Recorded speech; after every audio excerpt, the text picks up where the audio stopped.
اور میں یہ کہہ دوں، میں چیلنج کر کے کہتا ہوں، ملک میں اور عالم میں، ملک میں خاص طور پر ہمارے اسلام جو آج باقی ہیں، وہ کیا پروفیشنلز کے ذریعے سے باقی ہیں؟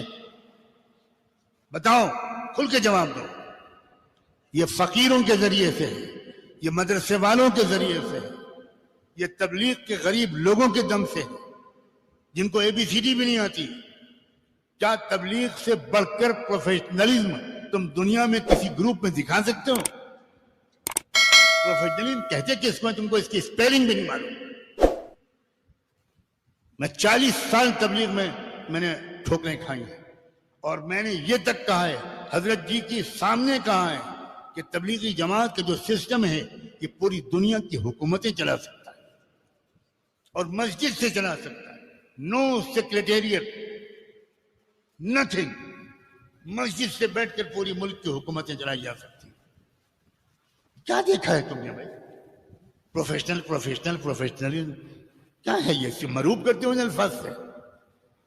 بنگلہ دیش کے اجتماع میں جب میں گیا تو میں دیکھ کر حیران رہ گیا۔ مجھے لے گئے وہ کنٹرول روم میں، بنگلہ دیش کے اجتماع کا کنٹرول روم۔ یہ کنٹرول روم تو میں اپنی اور آپ جیسی بیوقوفوں کے لیے کہہ رہا ہوں، ان کے ہاں اس کا نام تھا نظم کا کمرہ، اس کو انگریزی میں کنٹرول روم۔ پیشاب اور یورین، جناب یورین کرنے جا رہے ہیں؟ جی تھینک یو ویری مچ۔ آپ پیشاب کرنے جا رہے ہیں؟ لا حول ولا قوت، کیا بدتمیزی کرو۔ اچھا بھائی، یورین پھر اتنی مقدس چیز ہے تو ناشتے میں شامل کیجیے۔ آج دھجیاں اڑاؤں گا میں پروفیشنل۔ بھائی بنگلہ دیش کے اجتماع میں گیا، اللہ اکبر، تقریباً 20 لاکھ کا مجمع۔ میدان عرفات کے بعد دنیا میں سب سے بڑا مجمع بنگلہ دیش کے اجتماع میں ہوا کرتا تھا۔ اب کتنا ہوتا ہے میں نہیں جانتا، اب تو جماعت کے بھی ٹکڑے ہو گئے۔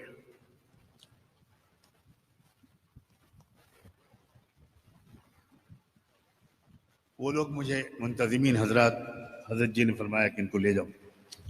اب وہ جہاں کا وہاں جا کر میں بیٹھا تو پورا ایک الیکٹرک کا بورڈ لگا ہوا تھا، زبردست، بہت بڑا۔ اس کے سوئچز تھے، اس کے بٹن تھے، اور درمیان میں بلب لگے ہوئے تھے۔ انہوں نے کہا کہ حضرت ڈھاکہ کا حلقہ پنڈال میں کہاں بیٹھا ہے، کس نمبر پر ہے، آپ کو بتائیں؟ انہوں نے ایک بٹن دبایا اور وہ بلب جل گیا، اور پتہ چلا کہ پلر نمبر 223 کے پاس ڈھاکہ کا حلقہ بیٹھا۔ کوئی کیمرہ نہیں، کوئی CCTV نہیں، اور یہ منتظمین نہ پینٹ شرٹ پہنے تھے، نہ کچھ، کرتا پاجامہ بھی نہیں پہنے تھے، کرتا اور بنگالی لنگی پہنے تھے۔ اور یہ کون تھے؟ Chief engineer. حضرت نواکھالی کا مجمع کہاں بیٹھا ہے؟ حضرت چٹاگانگ کا مجمع کہاں بیٹھا ہے؟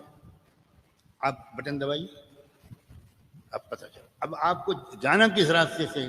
اسی میپ میں راستے ہیں تاکہ مجمع کے اندر آپ کو پھاندنا نہ پڑے۔ انہوں نے راستے بنائے، اور اس اپنے بنائے ہوئے میپ میں یہ ہے کہ آپ کو اگر چٹاگانگ کے ساتھیوں سے ملنا ہے تو آپ جائیے، یوں جائیے، یوں جائیے۔ وہ راستہ اور اس کا پرنٹ آؤٹ نکال کے وہ آپ کو دے دیں گے، آپ جائیے بغیر کسی رہبر کے، آنکھ بند کر کے آپ اسی جگہ پہنچیں گے۔ 25 لاکھ کے مجمع، یہ انتظام سعودی گورنمنٹ نہیں کر پاتی۔ تم ہمیں پروفیشنلزم سکھانے آئے ہو؟ میں کان پکڑ کے اٹھا بیٹھی کرواؤں گا ایسے پروفیشنل سے۔ تم نے دیکھے ہی کچھ نہیں۔ ہم کسی پروفیشنل سے معروف نہیں ہو سکتے۔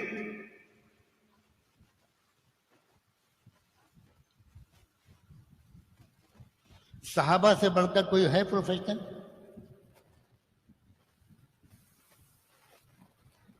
سیدنا سلمان فارسی کی یہ ڈیفنس اوپینین کہ ٹرینچز کھودی جائیں، خندق کھودے جائیں، میں نے خندق لفظ نہیں بولا، اس سے پہلے پڑھے لکھوں کا لفظ بولا ہے، ٹرینچز، تاکہ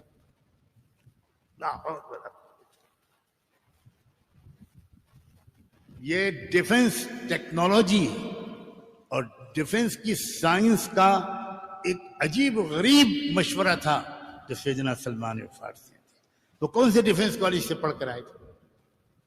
میاں اگر اللہ والوں کی منشا پر چلو گے تو ذہانت کی بارش ہو، اللہ دل و دماغ کو کھول دیں گے۔ تم نے ابھی تک اللہ والوں کی صحبت کا کوئی اثر نہیں دیکھا، تم جانتے ہی نہیں، تم الفاظ سنتے ہو، روحانی دل سے دل والے استفادے تمہارے اندر ابھی آیا ہی نہیں، بالکل نہیں ہے۔ غرور و تکبر اپنی ڈگری پر، اپنے کسی ایکسپیرینس پر، یہ انسان کو تباہ کر دیتا ہے اور دین کے کاموں سے محروم کر دیتا ہے۔ میں پھر سوال کو دہراتا ہوں، اسلام کی حفاظت اس ملک میں یونیورسٹی والوں نے کی ہے یا مدرسے والوں نے؟ نہیں، میں یونیورسٹی والوں سے پوچھنا چاہتا ہوں، تم لوگ تو ہو ہی مدرسے والوں، جتنے دو چار یونیورسٹی والے یہاں بیٹھے ہیں ذرا کھڑے ہو کے جواب، میں آج چھوڑوں گا نہیں۔ کس نے کی ہے؟ خانقاہ والوں نے، تبلیغ والوں نے، اور یونیورسٹی پروفیشنل یونیورسٹی والوں نے 99% اسلام کو بیچا ہے۔ بیٹھ جاؤ۔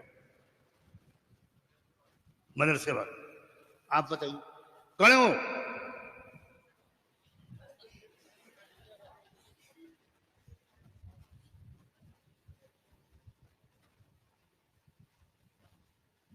ہم مدرسے والوں کو سیدھا سمجھائیں، انشاءاللہ ہم ایسی کی تیسی کرنے والے ہیں بابا کی، اور دو بابا ہیں، ایک نہیں، ایک لشت دو شت۔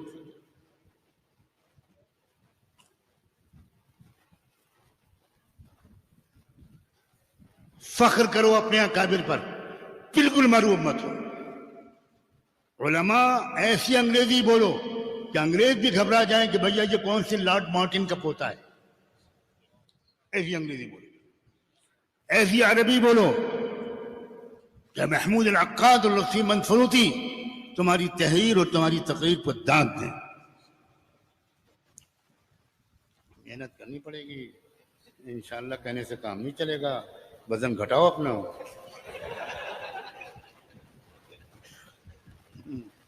جو محنت کرتا ہے وہ موٹا نہیں ہوتا، وہ محنت کرنے کے بعد موٹا ہوتا ہے۔ پوچھو جب میری گھر والوں سے کہ میں پہلے کیسا تھا،